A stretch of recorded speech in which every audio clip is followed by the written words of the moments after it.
Breaking news all over social media from Pope Leo XIV's comments that he just made on video, where he was just questioned about some hot button topics on abortion, the death penalty, immigration, and a certain award that the Archbishop of Chicago, Blaise Supich, is going to give to a very controversial senator.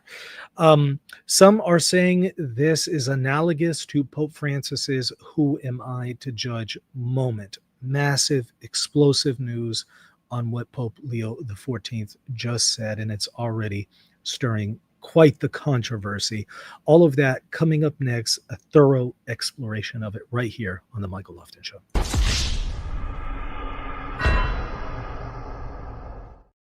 Before we do a deep dive into what the Pope just said, let me just show you the video because it is already floating around all over Twitter, and EWTN just put it out.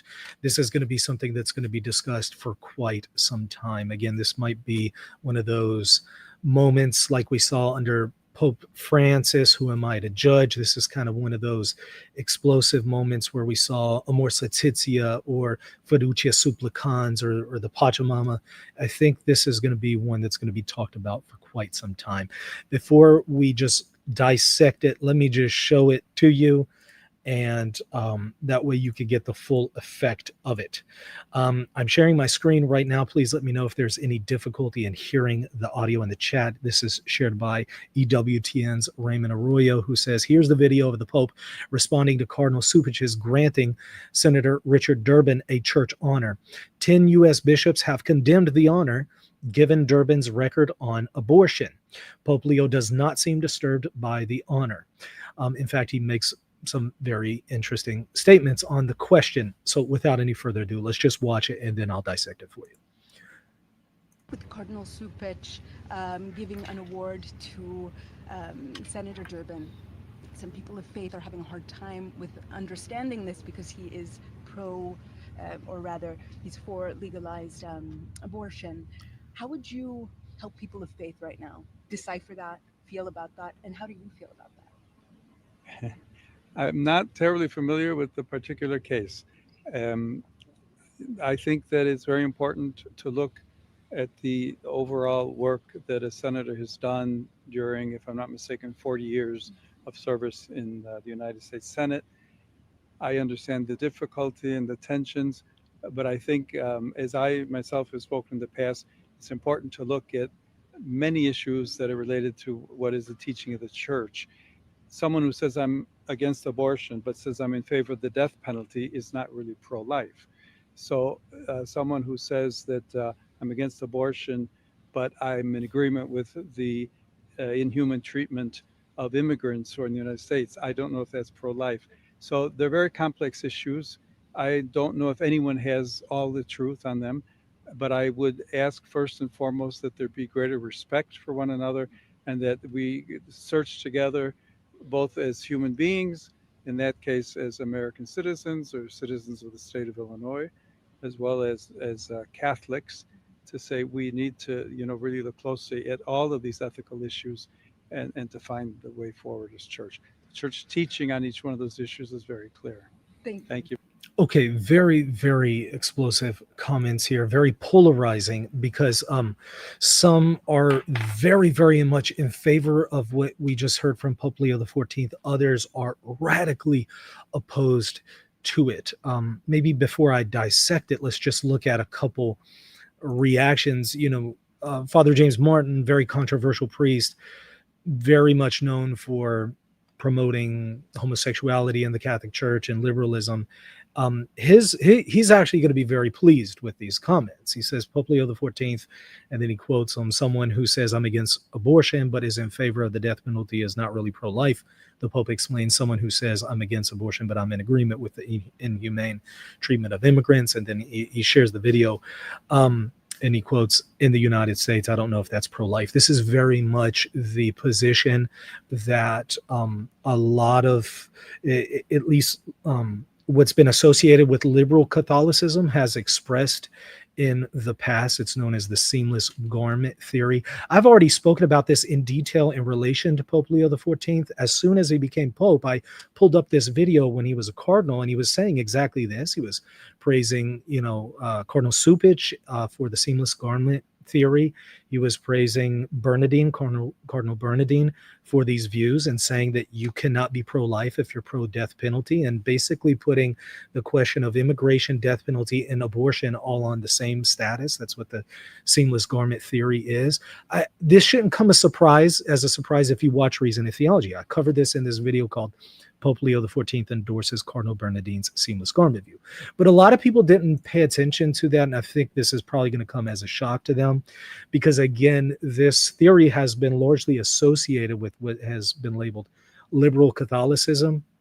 And admittedly, some popes in the past have opposed this view that we just heard from Pope Leo XIV, but now the papacy is in favor of this, as we're seeing here.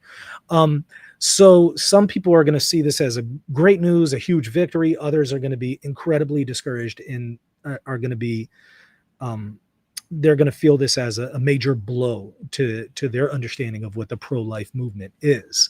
And showing you a few other reactions, Philip Lawler says on the Durbin Award, the Pope's seamless garment statement was disappointing, he says. But even the logic of the Pope's own statement he should oppose giving Durbin the honor. The Pope's statement suggests that some other unnamed politicians should not receive Catholic awards. We can argue about that some other time. Today, the question is about Durbin. So he's not very happy with it. Roraticelli, kind of coming from a more traditionalist understanding of Catholicism, he says, I'm so tired of papal interviews. He should return to his previous silence. This very, very staunchly traditionalist commenter says Pope Leo fails to condemn Durbin Lifetime Achievement Award. Another commenter says, breaking after right-wing bishops push back on Chicago Cardinal Supich honoring Senator Durbin. Pope Leo defended the pro-choice politician, stating that being pro-life goes well beyond abortion.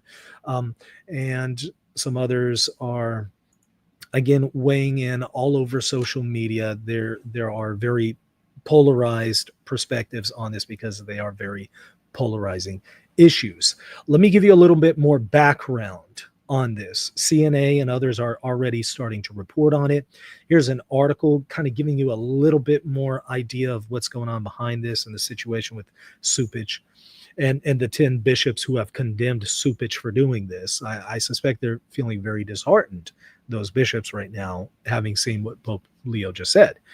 Pope Leo XIV responded to controversy over the Chicago Cardinals' plans to honor a Catholic U.S. senator who supports legalized abortion, saying that the senator's record should be considered in its totality and that Americans should search together for the truth on ethical issues. So again, this is the seamless garment theory that many, especially conservative Catholics, in particular in the United States, have been opposed to. And even a few popes have not been favorable towards previously.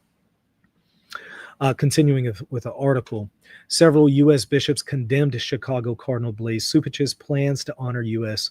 Senator Richard Durbin. Now, remember, it was Pope Leo XIV, when he was cardinal, who put people who had Supich's perspective into place and spoke, again, very favorably of Supich on this particular point. So I kind of knew whenever I saw this controversy erupt between American bishops on this particular point, I kind of already knew Pope Leo XIV was going to side with Supich on the question.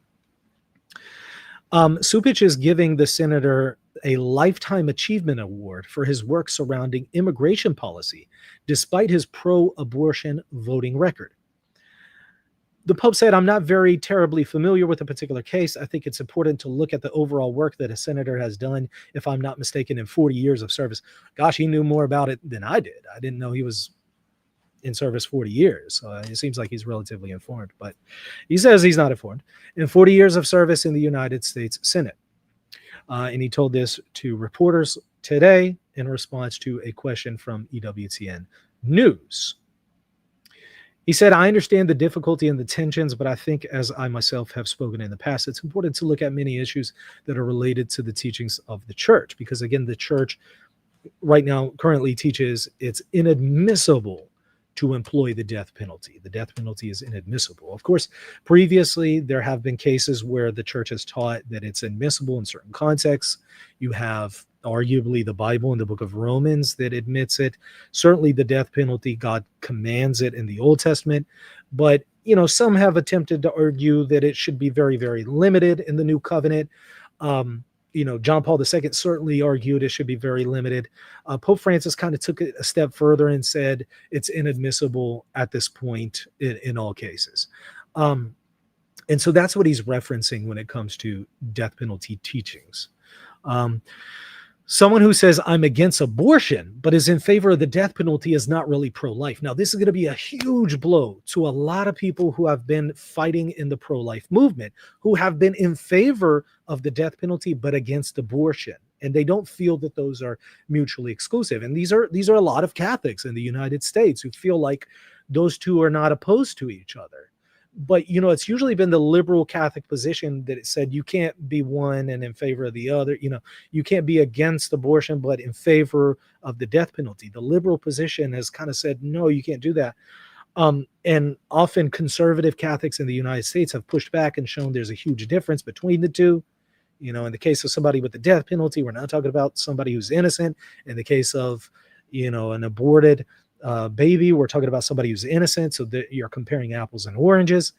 Well, this is a huge victory for what's been associated often with liberal Catholicism that says it's kind of on the same playing field, the seamless garment view, and a huge blow to people who have felt that there's a fundamental difference between abortion and death penalty conversations. He says, someone who says I'm against abortion, but I'm in agreement with the inhuman treatment of immigrants in the United States, I don't know if that's pro-life. So this certainly impacts questions related to the MAGA party in the United States. And I think that a lot of Catholics who are on board with the MAGA movement and its policies on immigration are going to be incredibly inflamed and angry with Pope Leo on this particular point. And it's probably not what they were expecting the Pope to say. So these are comments from the Pope where he's kind of taking a shot at a lot of American Catholics. So they are very complex issues, and I don't know if anyone has all the truth on them, he said. But I would ask first and foremost that they would have respect for one another, and that we search together both as human beings, and in that case as American citizens and citizens of the state of Illinois, as well as Catholics, to say that we need to be close to all these ethical issues and to find the way forward as a church. He says the church teaching on each one of those issues is very, very clear. Yeah, I think, however, the difficulty for a lot of people is they would say the church teaching currently is very clear on these issues, but how does that line up with what the church has previously said on these issues? How does that line up with what other popes have said about these things? How other popes handled the seamless garment view, and admittedly kind of critical of the seamless garment perspective? How does this line up with previous church teachings on, say, the question of the death penalty? A lot of Catholics are going to struggle with that, and therefore they're going to struggle with these words from the Pope. He says the teaching is clear, and that's true. But how the church harmonizes what the church currently says about the death penalty and what it has previously said, or even what Scripture says, there's still a lot of tension. There's still a lot of confusion. And I've called on the magisterium multiple times, as y'all already know on this channel. I've called on it multiple times to offer further clarification on how to harmonize these things, because on the surface, there's certainly in tension. And a lot of Catholics are struggling with that. And here's the role of the magisterium. Its purpose is to offer clarity and show how these teachings are harmonizable with each other and not in conflict. And it ultimately needs to be the magisterium that does that, not some YouTuber, not some theologian, because people can always dispute attempted solutions. They need to hear it from the magisterium itself on how to harmonize these things. Otherwise, there's going to continue to be a lot of conflict and confusion and tension inside the church, and a lot of polarization in the church. Now, it notes a number of U.S. bishops have condemned Supich's decision to honor Durbin with a Lifetime Achievement Award, and the number has risen to 10 bishops, including 2 bishops emeritus. The Chicago-born Pope Leo spoke to reporters as he was leaving the papal villa of Castel Gandolfo near Rome, where in recent weeks he has made it a practice to spend Tuesdays before returning to the Vatican. 7 current bishops have joined Springfield, Illinois' Bishop Paprocki in calling on Supich to reconsider honoring Durbin, including Archbishop Salvatore Cordileone, Bishop James Conley, Bishop James Wall, Bishop David Ricken, Bishop Carl Kemi, I hope I pronounced that correctly, Bishop James Johnson, and Bishop Michael Olson of Fort Worth. The recently retired Archbishop Naumann of Kansas City also addressed the controversy over the weekend in a statement released to the National Catholic Register, CNA's sister news partner, in which he referred to the move by Supich as a source of scandal. And so, the Archbishop was very much opposed to what Supich is doing here. I suspect he's going to feel like Pope Leo's comments are also a source of scandal in light of his comments here. Supich has defended the award by being aligned with instructions by the then Congregation for the Doctrine of the Faith in 2022, which instructed bishops to reach out to and engage in dialogue with Catholic politicians within their jurisdiction. Now, the CDF saying that doesn't necessarily mean, hey, give them an award, right? I mean, it's got a little bit of a stretch from Cardinal Supich, admittedly, right? A spokesperson for Supich did not immediately reply to a request for comment. Responding to Supich's argument, Naumann said in the statement, dialogue does not require giving awards to Catholic political leaders who disregard the most fundamental of human rights, the right to life of the unborn, which I think the Archbishop is right in saying, hey, dialogue doesn't necessarily mean you go and award them, especially when there's these problems morally. Now, Bishop Strickland of Tyler, Texas, Bishop Emeritus Strickland of Tyler, Texas, has also called on Supich to reverse his decision to proceed with the award. And so I suspect for Naumann, Supich, for Olson, for all these bishops who have spoken against Supich, I suspect that they're going to be very discouraged by hearing Pope Leo say this. I think that they were hoping Pope Leo would kind of be on their side, and instead he's taking, it looks like, Supich's position.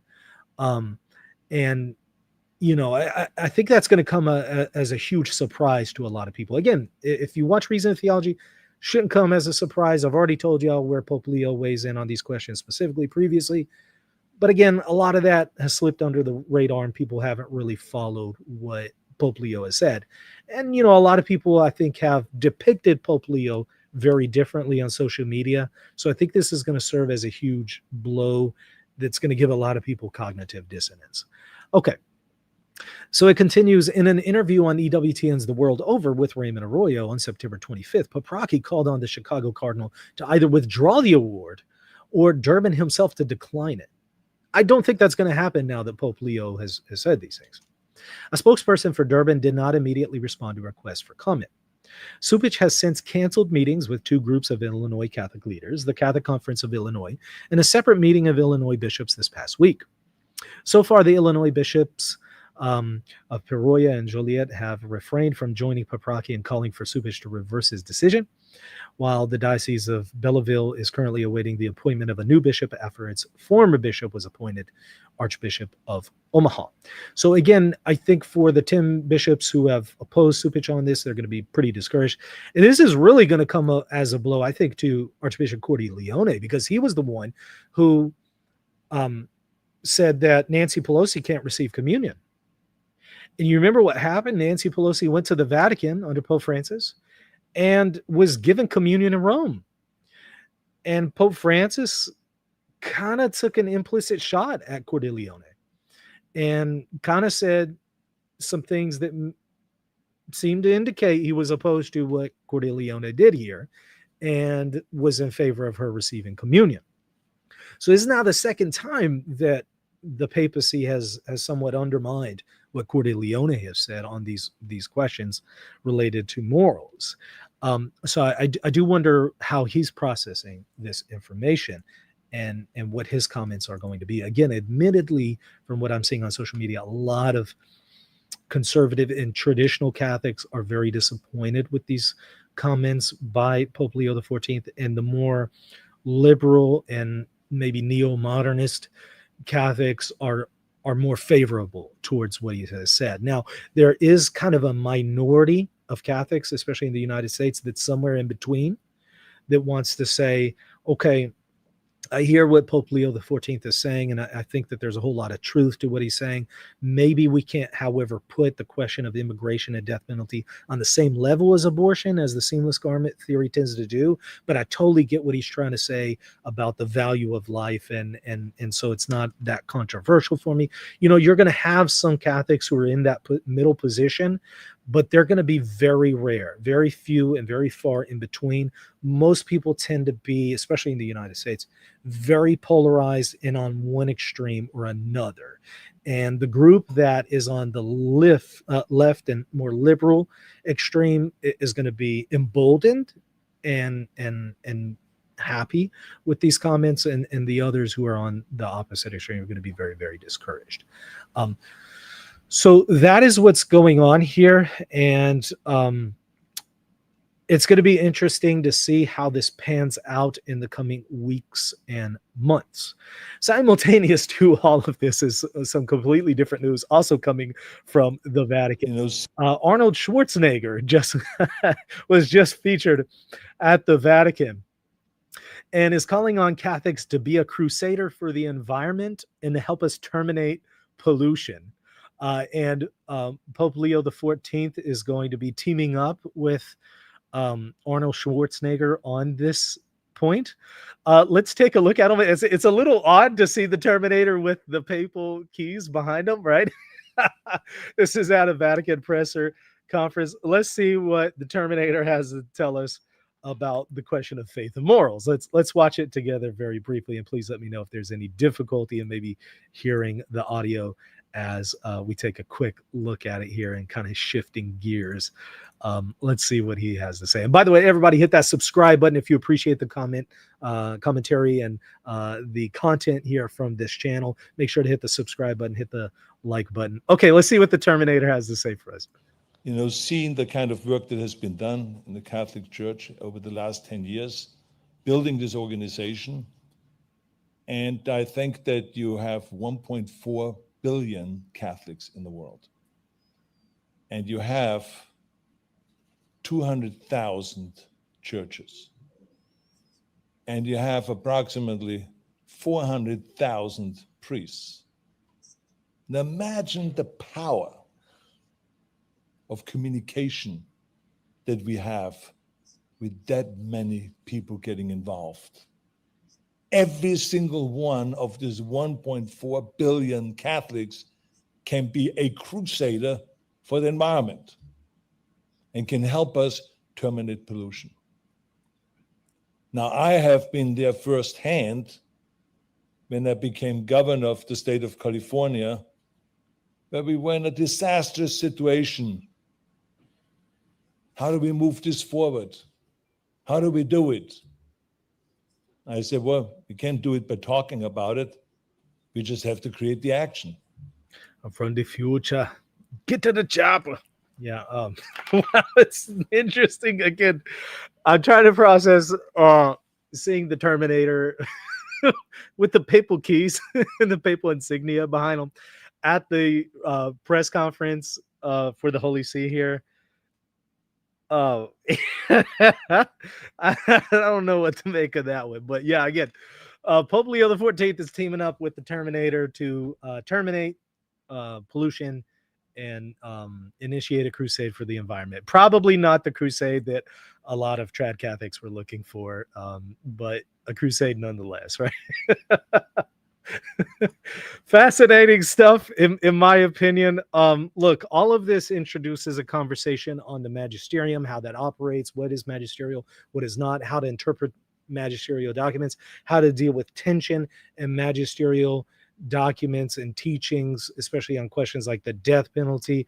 Look, this is stuff I've spoken about at length. I've taught courses for Catholic University, specifically on the magisterium. And now I've made those courses available to you without the price tag of the university price tags. If you go to rtcourses.com, you can get $300 off my 3 courses on the magisterium, magisterial studies program right here.